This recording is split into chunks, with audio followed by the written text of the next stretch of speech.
يا رب قد غفلنا وكلنا طمع في عفو وفي كرم وفي عتاق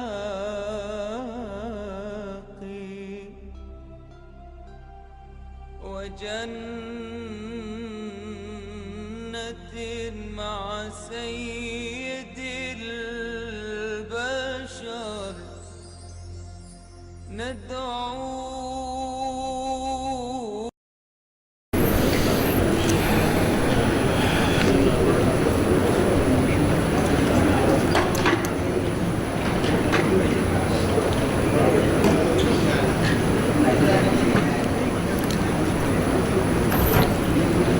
Bismillahirrahmanirrahim. Assalamualaikum warahmatullahi ta'ala wabarakatuh.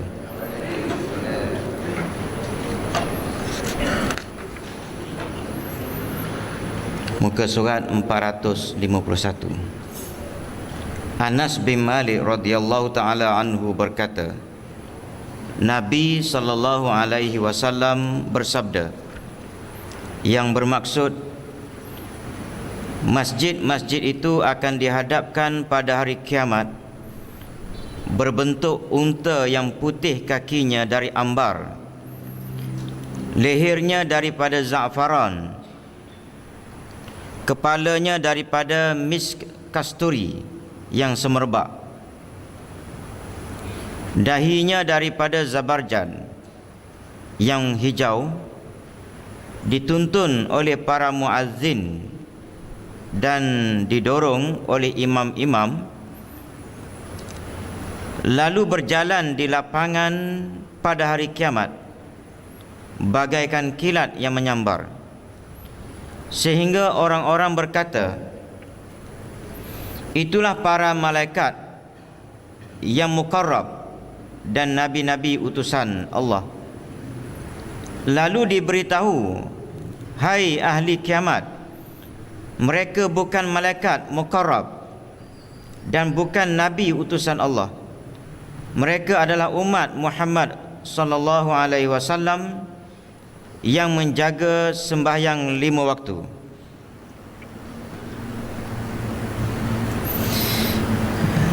Ini Nabi dia cerita tentang masjid. Hari kiamat besok dia buat bentuk dia macam unta. Kakinya, kepalanya dan juga leher dia ni semuanya cantik-cantik belaka dan semerbak, ya. Dan dianya dituntun oleh para muazzin. Muazzin tu tukang bawa. Dan didorong, dibantu, ditolak oleh imam. Ya. Jadi kalau tengok di sini, pangkat muazzin lebih besar daripada imam. Ya. Muazzin. Sebab dia panggil orang, ya. Bila orang mari baru imam jadi tok imam, kan? Tapi ada tempat panggil orang pun tak mari juga, ada juga, kan? Jadi panggil mari imam sambut dia, ya. Baik, sambut ini para makmum lah, ya. Lalu berjalan di lapangan pada hari kiamat bagaikan kilat yang menyambar, sehingga orang-orang berkata, ya. Jadi bila di hari kiamat besok, unta, masjid yang berbentuk unta tadi, dia berjalan lalu macam kilat, ya. Dan orang kata, dia kata ini geng-geng malaikat ni, geng-geng para nabi, ya. Lalu diberitahu, dia kata bukan, wahai ahli wahai ahli kiamat, dia kata bukan malaikat, bukan juga rasul-rasul, tapi itu dia kata geng-geng hok mana semayang, yang ada dalam terikat hati dia dengan masjid. Maka begitulah keadaan dia pantas, ya. Pergerakan dia pantas bersama-sama dengan masjid, ya, pergi menuju ke satu tempat yang dimuliakan oleh Allah Ta'ala, ya. Di mana dia ni, antaranya siapa dia yang duduk dalam masjid tu, iaitu orang yang jaga 5 waktu. Ini teringat kepada kes yang keluar dalam sinarian, dan ada kawan saya yang pergi ziarah Bilal, Tok Siap, Tok Siap di Bangi yang meninggal dalam keadaan sujud dia 3 hari lepas. Jadi bila dah meninggal dalam keadaan sujud tu, orang mencari-cari apa istimewa dia. Apa istimewa dia meninggal dalam keadaan sujud, yang semuanya kita nak belaka, kan? Ustaz nak lagu tu juga, tapi tak dapat-dapat pun. Khalid Ibn Walid, oleh kerana istimewanya mati syahid, dia tak kisah ada peranggi, tak kira lah orang lantik dia, Nabi lantik sebagai panglima ke, Sayyidina Abu Bakar lantik dia sebagai panglima ke, Omar lantik sekejap, lepas tu pecat dia, kan? Sebagai panglima perang, dia pergi juga perang, bukan kerana pangkat, ya. Tapi takdir Tuhannya mati atas katil, ya. Jadi ustaz, Tok Imam, Tok Bilal, Tok Siap, ini orang yang terikat dengan masjid, kira-kiranya lah, semuanya nak mati dalam keadaan sujud belaka, tengah sembahyang ke, tengah sujud ke, tengah baca khutbah ke, tapi tak dapat, ya. Lepas tu ada orang nak mati Mekah, dia tak tahu pergi Mekah, tak mati-mati pun, ya. Tiba-tiba ada satu orang mati dalam keadaan sujud, ya. Maka pakatlah tanya apa amalan dia, ya. Antara amalan dia yang diberitahu oleh isteri dia, kawan-kawan dia, sembahyang berjemaah dia tak tinggal. Macam mana pun dia pergi ke masjid, ke surau, surau, untuk sembahyang berjemaah walaupun hujan. Itu satu. Yang kedua, dia memang kerja dia bersih masjid lah, ya, bersih masjid dia jaga, ya. Jadi bila dia rapat dengan masjid, dan dia pun tak cakap banyak, dan dia pun terlibat dalam jemaah Islam, sembahyang dia jaga, surau dia jaga, jemaah dia jaga, jemaah Islam tu sendiri, perjuangan Islam pun dia jaga, comel semua, lengkap. Maka Tuhan bagi ke dia, ya. Anak-anak dia pun dia jaga, ya. Kadang-kadang kita jaga diri kita, anak terlepas, payah nak balance, ya. Kadang-kadang anak bagus, kita bagus, bini pula sangkut, ya. Dan ceritanya, bini dia cerita, dia kata dia pun tak perasan, dia kata masa nak meninggal tu dia adalah sakit sikit, dia kata. Maka dia pergi ambil anak dia, dia syahlam ke apa dia, ya. Masa saat itulah maknanya, antara masa itulah maknanya suami dia pergi semayang Zuhur tu meninggal dalam keadaan sujud, ya. Jadi benda-benda ni lah tuan-tuan, Tuhan kalau dia kata macam Lailatul Qadar lah, ada kalau dia kata okey malam 27, pakat serang 27 belaka, kan? Begitu juga mati ni Tuhan tak beritahu mati mana. Bi ayyi ardin tamut, dalam surah Luqman. Kamu tak tahu mati bi ayyi ardin tamut, bumi mana, tak tahu. Bolehlah nak minta nak mati Mekah, boleh, ya, minta doa. Tapi kalau yalah nak kata kita jarang pergi Mekah, tak boleh mati Mekah, tak juga. Kadang-kadang ikhlas kita tadi minta sungguh-sungguh, sekali pergi tu kena terus, ya, kena sasaran dia. Payah nak baca ni, benda-benda lagu ni payah. Hak pergi tiap-tiap tahun, tak mati-mati, ya.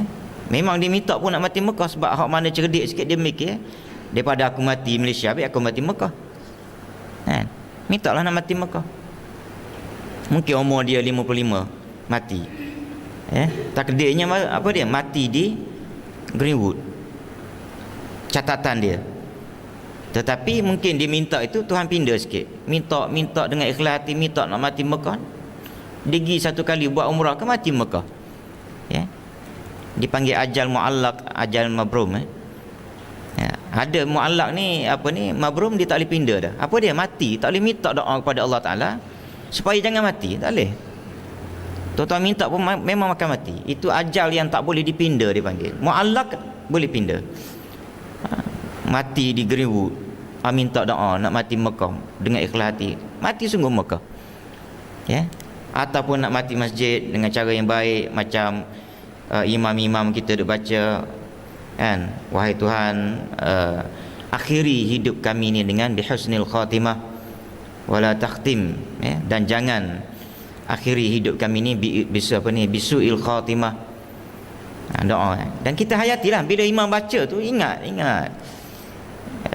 sebab tu kadang-kala kalau kita tak faham bahasa Arab tu, maknanya baik baca ke bahasa Melayu supaya kita menghayati. Bila dengar tu minta betul, maknanya terus konsentrate fikiran kita, perasaan kita, minta sungguh nak mati husnul khatimah. Tengah baca Quran buat apa di rumah, kan? Tengah-tengah bagi sedekah, nak pergi niat nak bagi sedekah, nak bagi zakat, sedekah lah, zakat tu benda wajib. Sedekah, nak niat nak bagi sedekah pada satu orang hamba Allah Ta'ala, ya, naik kereta berdebung kena langgar, husnul khatimah dah, tak nanti mati masjid, kan? Nak pergi dengar ceramah, ya, berdebung kena langgar, husnul khatimah, ya. Jadi benda ni yang kita nak minta lah, kita minta biar ada dalam hati kita tu tersirat satu perasaan mati dalam keadaan baik, ya. Lepas tu katanya bila dimandikan mayat si hamba Allah Ta'ala yang mati dalam keadaan sujud itu, lembut dia punya badan dia. Orang panggil mudah berkira, ya, mudah berkira.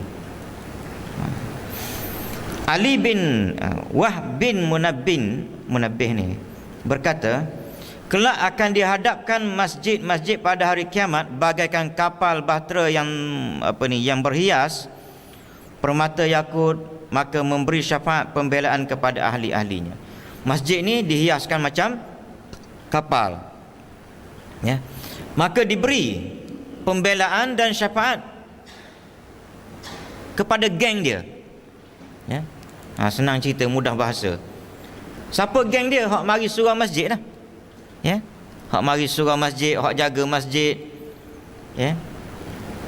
Lepas tu ialah maknanya yang terlibat dengan masjid, jaga urus betul-betul. Ini semua geng-geng masjid belaka kalau dia ikhlas, ya. Lepas tu bila sebut ikhlas ni, habis tok imam, tok siap semua ada gaji. Yang ini satu saya nak terangkan lah, ya. Macam orang bagi kuliah lah, kuliah ke ceramah ke, kita bagi sikit, timbulkan dulu isu satu ketika dulu, ya. Baik, dia buat kerja agama yang melibatkan manusia ni tuan-tuan, macam zakat lah, mudah cerita. Zakat ni kerja Allah Ta'ala, rukun Islam. Tapi nak melaksanakan zakat, dia kena ada satu orang amil. Amil ni dia tunggu ataupun dia pergi jumpa orang, melibatkan orang ni panggil. Kerja hak melibatkan orang ni Allah Ta'ala sendiri dah cakap dah, maknanya bagilah imbuhan ke dia, kan? Imbuhan ke dia. Dia pergi ceramah kepada siapa? Bukan pada batu kayu, bukan dia ceramah duduk di rumah, tak. Dia pergi dengan kereta dia, ceramah nak pergi. Habis masa dia ceramah betul lah 1 jam. Tak nak mari kuliah maghrib ke apa benda kan, 1 jam. Tapi nak mari tu, kalau Kuala Lumpur ni kadang-kadang 4 jam pun ada, pergi balik, ya. Kena hak ustaz tu duduk di Serdang ke Ceras ke, kadang-kadang nak mari sini tu, nak ceramahnya, nak buat kuliah pukul 7.30, 6.30 mari dah, ya. Jadi atas dasar itu kita bagi sumbangan sagu hati. Nak bagi sagu, nak kata upah tak padan, nak campur ilmu kat orang. Dia belajar tu pun habis harta mak ayah dia, lembu, sekar, 2 ekar, kan? Okey, masjid, tok imam, tok siap, tok bilal, kan? Kita nampak kerja mudah, tapi tuan-tuan tak tahu kaki dia terikat, kaki dia diikat. Nak pergi sikit, pukul 1 kena balik, dan nak pergi Cakirut nak beli barang-barang kau benda, pukul 1 kena balik sebab tu kena jadi imam Zuhur. Tuan-tuan, hak lain boleh cari rezeki. Habis kalau dia ni ikhlas lah, itu tafsiran pandangan kita terhadap ikhlas tak betul, ya.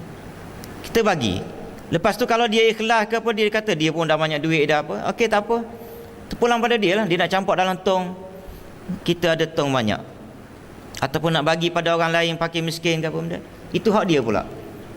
Hak bahagian kitanya, pengurusan masjid ke, Baitul Mal ke, jabatan agama, kena bagi.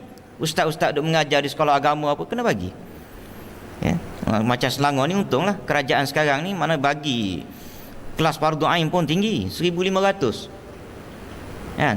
Negeri lain Pahang tempat saya ratus je, bukan 1,500, ratus. Tak bunyi angka ribu tu. Nasiblah dia.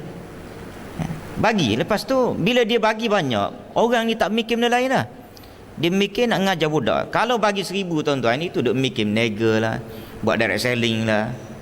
Bila pergi ngajar ala kadar lah. Kan, ala kadar. Jadi kita tak nak agama kita ni servis dia ala kadar. Servis dia biar tip top. Ya, okey, bagi munasabah. Oleh kerana awak pun SPM saja, SMU ke 4 sanawi ke, okey 1,500 munasabah lah. Kan? 1,500. Lepas tu orang duk panggil kata riti ngajar surau masjid ke, ataupun rumah-rumah ke, orang bagi sikit-sikit dapatlah 2-3 ribu. Okey lah. Nak mewah tak ada lah. Jadi itu dia perkhidmatan di masjid ataupun perkhidmatan yang berkaitan dengan agama. Bahagian dia kita bagi. Lepas tu dah bagi, dia nak pulang balik, sama ada dia kerana ada duit banyak ke apa benda, itu pulang cerita dia. Ataupun dia ikhlas. Orang pencen 5,000. Lepas tu duk mikir aku muda-muda dulu masa kerja, kan, duduk serabut dengan dunia sampai tak mari masjid, tak boleh nak khidmat untuk agama. Aku nak jadi Tok Bila, Tok Siap. Okey, kita bagi ke dia 1,000. Jabatan agama bagi ke apa, campur-campur 1,000 katakan. Lepas tu dia kata okey, dalam hati dia, tak apalah aku ambil, hak masjid bagi ambil, tapi aku nak pulang semula dalam tong. Buat sebanyak sudahlah. Tak nak ambil boleh juga. Tapi ambil dulu, lepas tu bagi. Dia pahala tu kadang-kadang lebih kuat. Ambil, kan, kita cakap pada masjid, tak payah bagilah saya sebab saya kira ikhlas lillah ta'ala je. Kita pun tak bagi. Okey, dengan bagi, bila bagi nak tahu ikhlas ke tak masa bagi bila pegang duit, kan. Kalau betul diberikan dalam tabung balik ataupun diberi pada orang lain, itu baru betul. Dan baru pahala dia lebih besar daripada tak terima langsung daripada masjid. Tak terima, tak nampak duit. Ya tak? Dah kita cakap saya, tak apalah saya khidmat lillah ta'ala. Sebab saya pencen pun 5,000, 3,000. Jadi tak apa, makan tu boleh lah. Contoh okey, dapat pahala. Tapi banding masjid bagi duit, okey, ini khidmat awak sebagai Bilal kota imam kota siap ke, okey, katalah maknanya 1,000 campur-campur dengan jabatan agama bagi. Ambil. Lepas ambil tu baru teruji betul ke tak kita ikhlas. Tengok 1,000 ni dia silau pina mata. Kan? Kalau pina mata bagi juga, itu hebat. Dia macam tu. Ali bin Abi Talib radhiyallahu taala anhu berkata, ya'ti 'alan nasi zamanun la yabqa minal Islam illa ismuh wala minal Quran illa rasmuh ya'muruna masajidahum wa hiya hazabu min dzikrillah ta'ala syarru ahli dzalika zaman ulama'uhum minhum takhrujul fitan wa ilaihim ta'ud. Akan datang satu masa tidak tinggal daripada Islam kecuali nama je, nama Islam. Tapi gimino agak rasuah sama. Sama dengan orang hak tak Islam.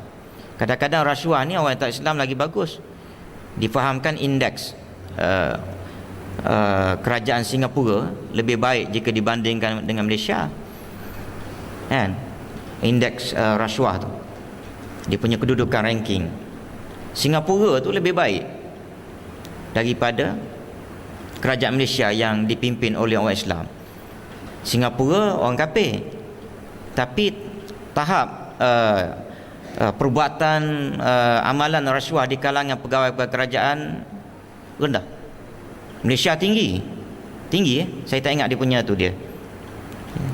Dulu Indonesia, dan tak silap saya Indonesia dah jatuh, naik Malaysia. Naik Malaysia. Islam tu dua-dua Islam. Jadi ini perangai orang Islam ni, dia kata nama dah, tinggal Muhammad bin Daulah, Hamzah Jaafar, apa benda lah, macam-macam nama. Islam, tapi dari sudut perangai ke apa benda, orang kafir lagi cemerlang.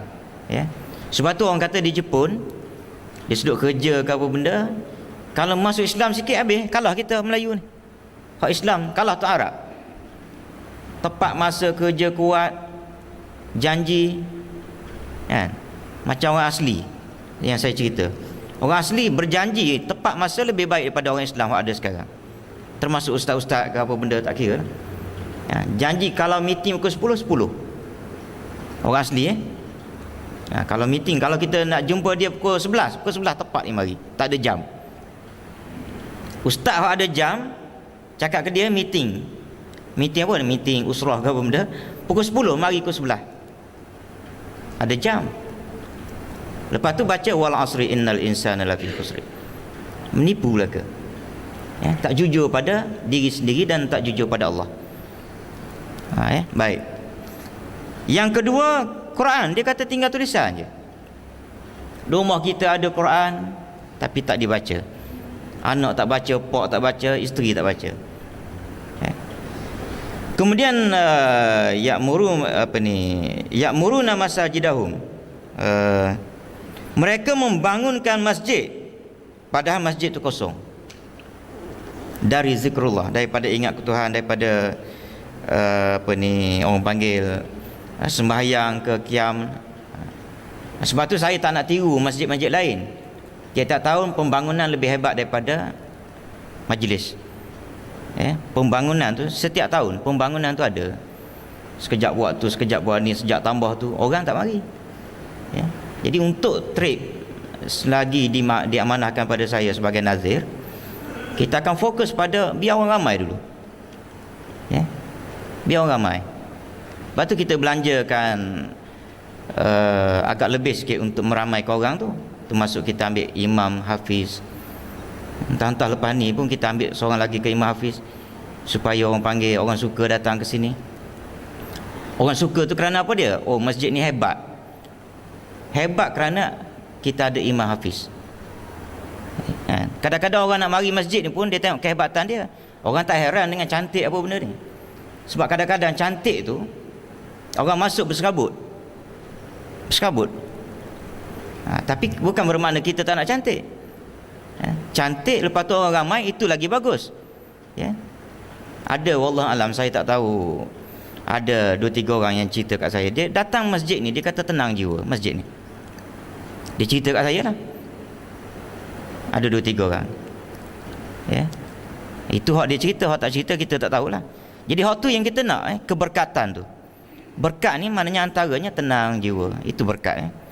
Kemudian yang sangat bahaya waktu itu adalah para ulama-ulama. Dari mereka timbulnya segala fitnah dan kepada mereka juga kembali. Akhir sekali Nabi kata, Sayyidina Ali kata, paling bahaya pada masa itu ulama, dia kata. Ini saya banyak dah terang. Ulama lah yang paling orang panggil bahaya. Ialah kalau nak guna bahasa kasar orang panggil paling celaka lah orang panggil. Daripada mulut dia keluar fatwa, keluar TV, habis. Macam kes yang tazkirah tak boleh tu.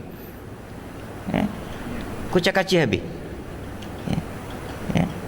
Mulut dia daripada ulama. Ulama tu takkan dia tak belajar tentang tazkirah, zikir.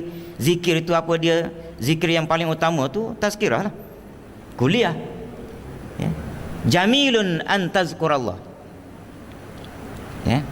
Molek kita berzikir pada Allah. Wal ajmal, tetapi lebih comel, lebih baik, an tuzakkiran nas billah. Kamu ingatkan manusia supaya ingat pada Allah. Berzikir, bilang-bilang tasbih ke apa benda tu, baca Quran, berzikir, comel. Tapi kamu mengingatkan orang supaya berzikir dan ingat pada Allah, itu lebih mulia dan lebih bagus. Baca Quran tuan-tuan, baca. Betul ke tak tahu. Tapi hak iblis takut sekali tu imam, ustaz ke apa benda yang mengajar orang yang baca Quran tu supaya betul bacaan dia. Iblis tengok orang semayang, tok guru tidur. Hak dia takut tok guru. Dia tak takut orang hak semayang tu berzikir lah. Orang semayang tu berzikir lah tu. Berdoa, berzikir. As-salah tu ad-doa. Zikir tu, program zikir. Tapi iblis dia kata, aku tak bimbang waktu dia tu. Aku bimbang ni tok guru ni, takut dia sedar ni. Dia sedar, dia tengok kawan tu semayang tak betul, dia kata habis.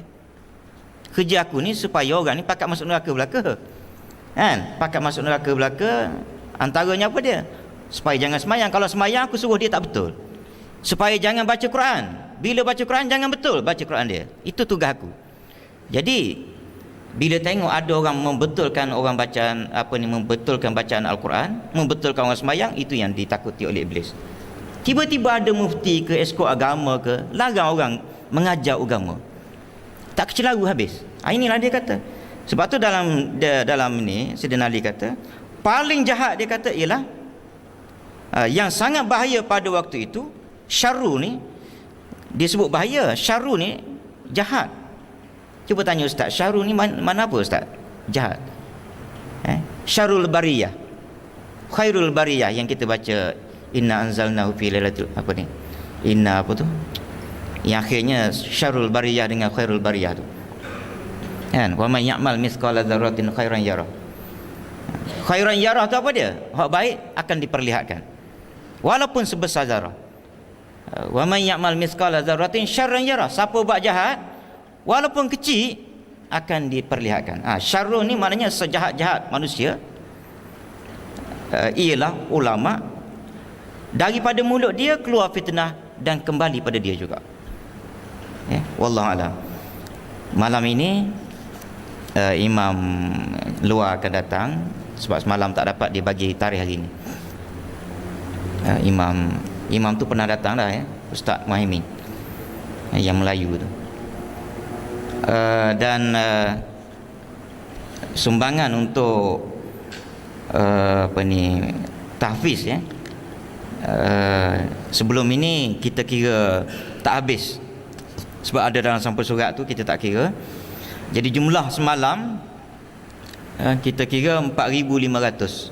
4,300 saya cukupkan 4,500. Jadi hari ini dapat 1,000 lagi, jadi 5,500 lah. Lepas tu cuma saya difahamkan untuk sumbangan untuk pondok Ustaz Imam Hafiz kita daripada Patani tu 1,000 lebih. 3 lebih. 3 lebih. Dan Ustaz tu akan balik bila? Allah, pukul 8 pagi. Kalau berasa nak bagi, tuan-tuan bagi pada setiausaha untuk beliau. Dia akan balik hari ni. Sempat lagi lah pukul sekarang ni kalau nak bagi, kalau ada. Sebab saya rasa 3,000 lebih tu tak padan. Tak padan dengan Cina bila buat announcement untuk pembangunan sekolah agama, sekolah dia tu juta dapat. Tuan-tuan kena bagi lebih. Kalau nak bagi, boleh bagi pada Haji Rahmat akan bagi pada ustaz tu. Yang lain-lain tu saya akan umumkan berapa jumlah sebenar kutipan kita. Dan saya nak, maknanya biar masjid ni tuan-tuan rasa nak sedekah, mari masjid. Nak beramal, insya-Allah kita buat yang terbaik lepas pada ni. Saya pun dah tak sibuk dah lepas pada ni. Sebelum ni sibuk sikit lah. Tuan-tuan pun tahu sibuk ke mana. Wallahu a'lam. Sekian. Assalamualaikum. Bismillahirrahmanirrahim. Alhamdulillahirabbil alamin. Wassalatu wassalamu ala asyrafil wa ala alihi washabbihi ajmain. Allahumma ighfir lana dhunubana wa liwalidina warhamhum kama rabbuana wa li jami'il muslimina wal muslimat wal mu'minina wal mu'minat. Allahumma ja'alna minal ladzina yastami'una al-qawla fayattabi'una ahsana. Sallallahu ala Muhammadin wa ala alihi wasallam. Alhamdulillah. InsyaAllah kuliah subuh ni dia akan sampai 2 hari lagi saya ingat. Tapi besok saya tak ada lah, orang lain. Lepas tu kita akan start balik 15 bulan rasa. 15 bulan 8. Sekali dengan kuliah lah kot. Kuliah maghrib lah.